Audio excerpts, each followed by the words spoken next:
Corona virus लगातार अपना रूप बदल रहा है। अब इस वायरस का नया वेरिएंट मिला है जिसे डेल्टा प्लस या AY.1 नाम दिया गया है। यह कोरोना के डेल्टा वेरिएंट से बना है जिसने हिंदुस्तान समेत ब्रिटेन में कहर बरपाया था। डेल्टा प्लस वेरिएंट से तीसरी लहर की आशंका को देखते हुए राज्य सरकारें अलर्ट हो गई हैं। इस बीच महाराष्ट्र में कोरोना टास्क फोर्स ने आशंका जाहिर की है कि अगर कोरोना गाइडलाइंस का पालन नहीं किया गया तो 1 या 2 महीने में तीसरी लहर आ सकती है। उद्धव सरकार ने प्रशासन को निर्देश दिए हैं कि दवाएं और जरूरी मेडिकल चीजों की व्यवस्था वक्त रहते दुरुस्त कर ली जाए। ये मतलब डेल्टा वेरिएंट से 4 गुना ज्यादा इन्फेक्टिव है, तो जाहिर सी बात है अगर ये इतना इन्फेक्टिव है तो प्रेग्नेंट वुमेन भी बड़ी जल्दी से इसको कैच कर लेंगे, क्योंकि ऑलरेडी प्रेगनेंसी में वो थोड़ी इम्यूनो कॉम्प्रोमाइज्ड होती हैं। तो ये बहुत मतलब हम लोग काफी कोशिश कर रहे हैं कि सरकार हमारी इस बात को मान ले, इससे पहले कि ये डेल्टा वेरिएंट फैले हम अपनी सारी प्रेग्नेंट वुमेन को वैक्सीनेट कर सके। ये मतलब डेल्टा वेरिएंट से 4 गुना। एनसीडीसी को जो हमारे यहाँ के सैंपल गए थे उसमें एक सैंपल में एनसीडीसी की रिपोर्ट में एक नया वेरिएंट उन्हें मिला है, जिसकी और आगे भी हम स्टडी करा रहे हैं। मध्य प्रदेश में माननीय मुख्यमंत्री के निर्देश पर हम लगातार कोरोना की रोकथाम के लिए और उसकी हर तरह की चेन को तोड़ने के लिए स्टडी कराई रहे हैं, और उसी का परिणाम है कि हमने केसेस कम आने के बाद भी टेस्टिंग में कमी नहीं की है। लगातार टेस्टिंग हो रही है, उसी का परिणाम है कि इस तरह के यदि कहीं नए वेरिएंट आने की बात होती है तो वो जल्द से जल्द हमें पता लग जाते हैं। केवल टेस्टिंग नहीं कराना बल्कि टेस्टिंग के बाद उसको एनसीडीसी और हायर जो हमारी रिसर्च की इंस्टीट्यूट हैं उनमें भेजकर उसकी जेनेटिक और उसके वेरिएंट के बारे में पता करना, ये हमारी सरकार कर रही है। और उसी का परिणाम है कि ये हमें एक बरखेड़ा पठानी में एक जो महिला है उनके टेस्टिंग में ये पता लगा है। एनसीडीसी ने हमें इस बात की सूचना दी है। आगे इसको लेकर और क्या करना होगा उस पर हम जरूर काम कर रहे हैं।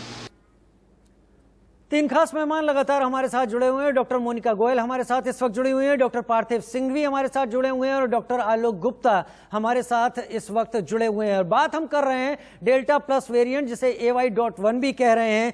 डॉक्टर मोनिका गोयल, कितना खतरनाक है ये डेल्टा प्लस वेरिएंट? जिस तरह की हम न्यूज देख रहे हैं या हम जो लिटरेचर में स्टडी कर रहे हैं, डेल्टा वेरिएंट का खतरा हमारे सोसाइटी में हमारे लोगों पर बना हुआ है। और इसके सिम्टम्स जैसे सर्दी, हेडेक, सोर थ्रोट, गला खराब होना और फेफड़ों में इन्फेक्शन के कारण सांस लेने में तकलीफ, जिस तरह हम पहले देखते आ रहे हैं पेशेंट्स के सिम्टम्स के हिसाब से, तो ये खतरा डेफिनेटली है और इसको नज़रअंदाज नहीं किया जा सकता है।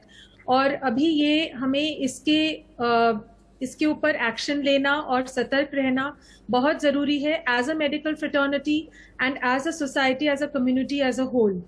क्योंकि लोग जैसे ही थोड़ा सा रिलैक्सेशन होता है, लॉकडाउन ख़त्म होता है, तो लोग इस बात को बहुत ही सरलता से लेने लगते हैं। मास्क बिना पहने मिलना जुलना, ज़्यादा गैदरिंग करना, ज़्यादा मात्रा में लोगों का एक साथ इकट्ठा होना, ये सब चीज़ें डेफिनेटली इसके लिए हानिकारक साबित हो सकती हैं।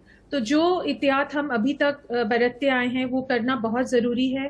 प्रॉपरली सैनिटाइजेशन करना, हर वस्तु का सरफेस डिसइंफेक्ट करना। एज अ मेडिकल पर्सनल हम स्टेथोस्कोप एक्सेट्रा यूज़ करते हैं पेशेंट्स पे, तो हमारा ये कर्तव्य होता है कि हम एक पेशेंट के बाद फिर उसको डिसइंफेक्ट करके ही दूसरे पेशेंट को इसमें जांच करें उसकी। और इस तरह से जो हम प्रिकॉशंस ले सकते हैं, अगर हम ले पाए तो इसकी सिवियरिटी कम हो सकती है। डॉक्टर आलोक गुप्ता भी मेरे साथ जुड़े हुए हैं। डॉक्टर आलोक गुप्ता, जो तमाम सिम्टम्स अभी डॉक्टर मोनिका गोयल बता रही थी और वो डेल्टा प्लस वेरिएंट के बारे में बात कर रही थी, मेरा सवाल ये है कि जब से कोरोना वायरस का हमला शुरू हुआ पिछले साल फरवरी के बाद से, तब बहुत ज़्यादा दिक्कतें आती थी, गले में तकलीफें आती थी, लेकिन जब ये दूसरी वेव आई तब इसने हमारे लंग्स को बहुत ज़्यादा अफेक्ट किया है। अब ये जो तीसरी वेव जिसकी अभी आशंका जताई जा रही है, जिसके लिए तैयार रहने को कहा गया है, सबसे पहली बात, क्या डेल्टा प्लस वेरिएंट के आते आते सिम्टम्स में भी बहुत ज़्यादा बदलाव हुआ है और क्या इसके चलते शरीर के और दूसरे अंगों पर भी ये वायरस अब इजीली अटैक कर पाएगा? किस तरह से प्रिकॉशन लेनी पड़ेगी और क्या तैयारियां रखनी होंगी? हमने ये देखा था लास्ट ईयर जब कोविड पहली बार आया था, तब इसमें बहुत हाई फीवर होता था और सिम्टम्स आते थे जो कि लोगों को लगता था कि कुछ नए सिम्टम्स हैं, इसको हमने कोविड सिम्टम्स में डाला था, जिसमें कि हमने देखा था गले में दर्द होना, हाई फीवर आना, और उसके बाद कुछ लोगों का सुनने की क्षमता टेस्ट चली गई।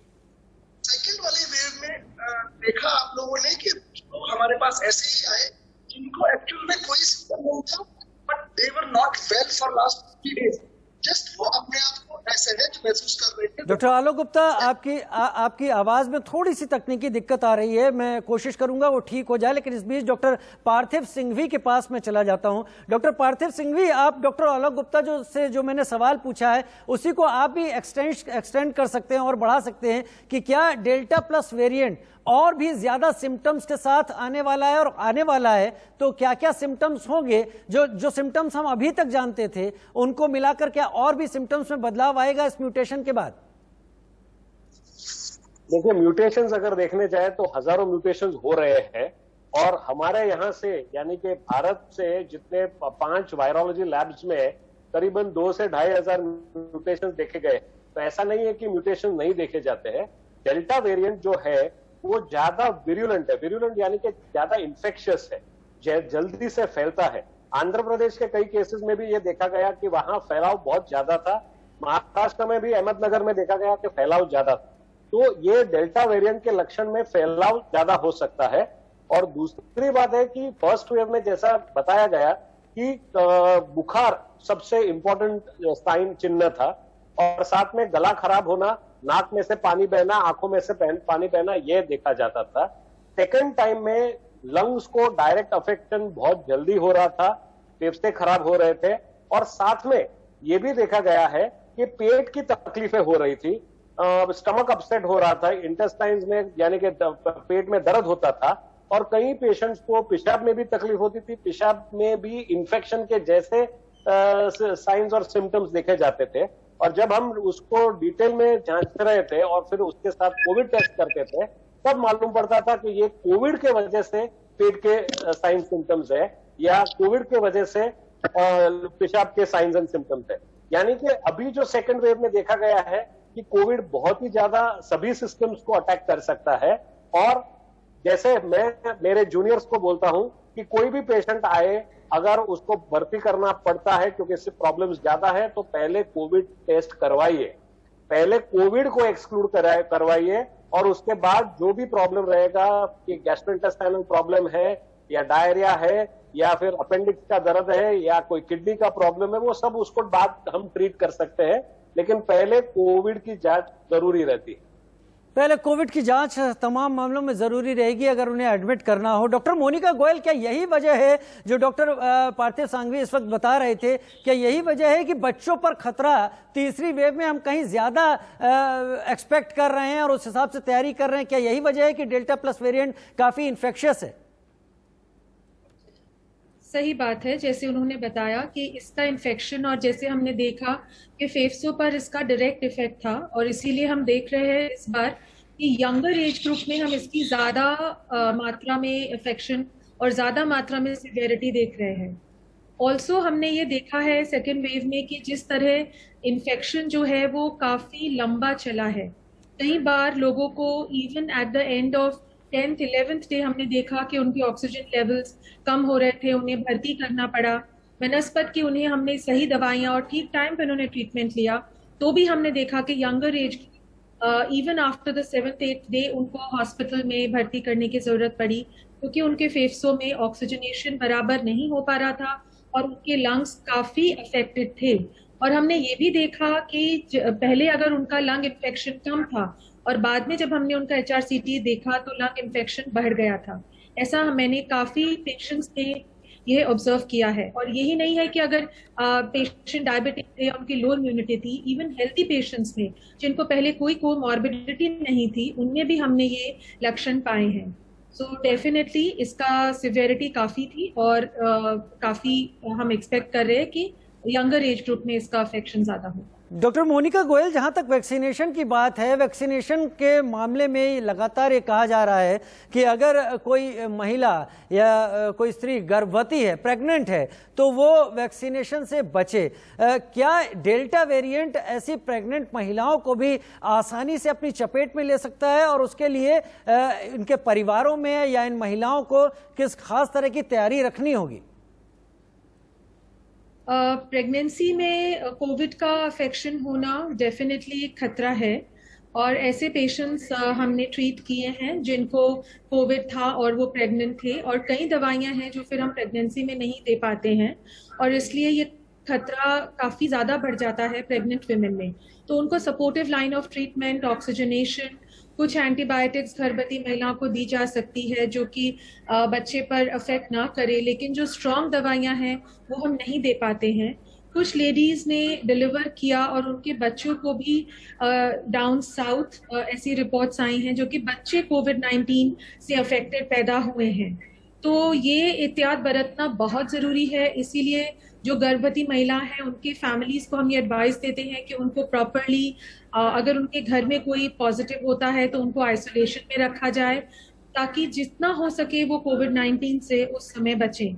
कई परिवार हैं जिनको मैं जानती हूँ जिन्होंने अपने घर में एकदम स्ट्रिक्ट प्रोटोकॉल्स बना के रखे ताकि वो जो गर्भवती महिला थी वो कोविड से बच सके, क्योंकि ना कि उनकी है बल्कि होने वाले बच्चे की सेहत पर भी इसका भरपूर असर हो सकता है। ठीक है, डॉक्टर पार्थिव सिंघवी मेरे साथ जुड़े हुए हैं। डॉक्टर सिंघवी, हम पिछले वेव के दौरान कई ऐसे उपाय थे जो घर पर करने को बोले जाते थे, जिसमें खास बात यह होती थी कि आप भाप लेने की कोशिश करें, उससे आपको बहुत ज़्यादा फ़ायदा होगा, या गुनगुने पानी का सेवन करें, उससे आपको बहुत ज़्यादा फ़ायदा होगा। क्या डेल्टा प्लस वेरिएंट में अगर इस तरह के उपाय घर बैठे कोई करता है तो उतना ही फ़ायदा होगा, या डेल्टा प्लस वेरिएंट के लिए हमें कुछ और अलग से करने की ज़रूरत है, वो लोग जो घर से इस प्रोग्राम को देख रहे हैं? देखिए, पहले तो ये बात है कि अगर मुझे इन्फेक्शन हुआ है तो वो डेल्टा वेरिएंट से ही है कि नहीं, तो मुझे वो तो मालूम पड़ने वाला नहीं है। तो यानी जैसे प्रिकॉशंस पहले चल रहे थे वही आगे चल के भी मेंटेन करने हैं। स्टीम डेफिनेटली अच्छी बात है, क्योंकि स्टीम जो है नेजल पैसेजेस को क्लियर करती है, गले में भी सूदिंग इफेक्ट करती है, तो उसमें कोई बुरी बात है नहीं। और गर्म पानी का सेवन भी अच्छी बात है। तो ये सब स्टैंडर्ड प्रिकॉशंस, भले ही कोई भी वेरिएंट रहा, मैंने जैसे बताया बीएमसी ने जो हमारे यहाँ कॉर्पोरेशन हॉस्पिटल है वो उन्होंने सैंपल्स भेजे 5 लैब्स में, करीबन 3,500 all over the country variants मिले हैं। लेकिन उसमें से वेरिएशंस तो आने वाले हैं, म्यूटेशंस आने वाले हैं जी। कई म्यूटेशन ज्यादा फैलाव करते हैं, कई कम करते हैं। लेकिन बॉटम लाइन हमको ये चीज भूलनी नहीं है कि आज की तारीख में vaccine is effective against all variant जी। आज की तारीख में कोई भी म्यूटेशन ऐसा नहीं है जिसके सामने कोविशील्ड या कोवैक्सीन इफेक्टिव नहीं है। और डेटा आ रहा है, कॉन्स्टेंटली आ रहा है, एंड हमारे पास बहुत ही अच्छे सक्सेस रेट है। तो यही बोलना है कि कृपया करके जब भी मौका मिले नहीं तो वैक्सीन जरूर लगवाएं। वैक्सीन सबसे बड़ा हमारा सिक्योरिटी एक तरीके से एक लेयर है जो हमें ठीक रखेगी।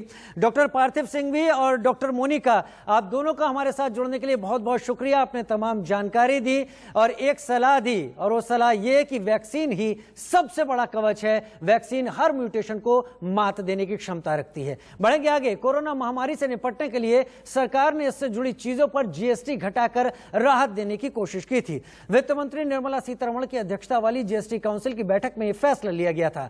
जीएसटी काउंसिल ने ब्लैक फंगस की दवा को टैक्स फ्री करने को मंजूरी दी। साथ ही hand sanitiser, temperature check equipment पर 5% जीएसटी वापस लेने का फैसला लिया गया। Ventilator, medical oxygen, Covid testing kit पर 5% जीएसटी लेने की बात सरकार ने की थी, लेकिन कंपनियां अभी तक जीएसटी को घटा नहीं रही हैं और वो पुराने रेट पर ही लोगों से जीएसटी वसूल रही थी। इसी को लेकर अब तमाम सवाल उठाए जा रहे हैं।